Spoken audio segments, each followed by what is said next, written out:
Kahit sa pagkain, mga kapatid, pagkasobra, ang tawag po dyan, gluttony.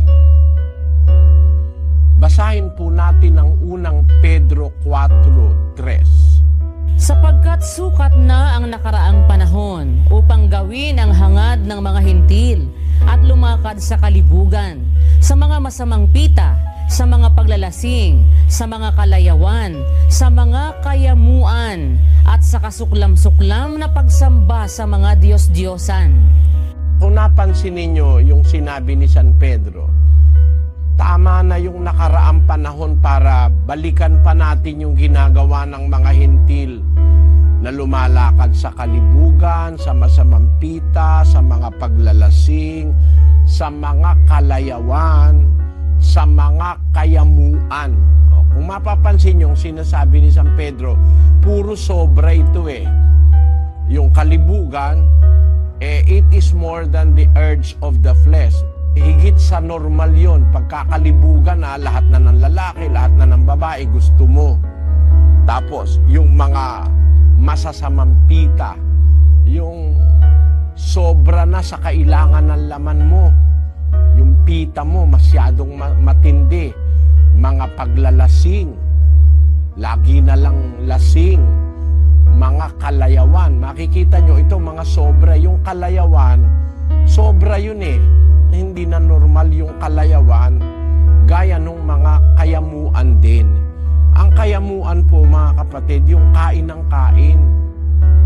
Bawa, kumain ka na ng almusal, tapos wala pang 20 minutos, kain ka na naman, kain ka na naman, kain ka ng kain. Tapos sa hating gabi, matutulog na lang, meron pang midnight snack, meron pang butong pakwan, may mani. Tataba ka ng husto, ikaw din ang mapapasama at akihin ka sa puso. Pagka ikaw lagi na lang busog na busog palagi.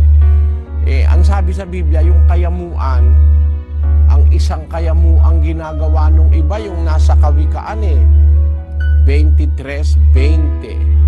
Huwag kang mapasama sa mga mapaglango, sa mga mayamong mangangain ng karne. Ayon, yung mapaglango, yung mapaglasing, at mayayamong mangangain ng karne, yung pulutan pagka nag-iinuman, ang karaniwang pulutan, karne. Sabi ng Diyos, huwag kang sasama sa mga mapaglango na mayayamong mangangain ng karne. Hindi naman bawal ang karne. Kaya lang, pagka puro karne na at araw-araw lasing ka, karne, lasing, karne, masama po yun sa katawan ng tao. Yan gumagawa ng kayamuan, yung gluttony. Kaya ang tao ngayon, ang sakit ay diabetes, cardiovascular diseases, at kung ano-anong mga sakit associated with obesity.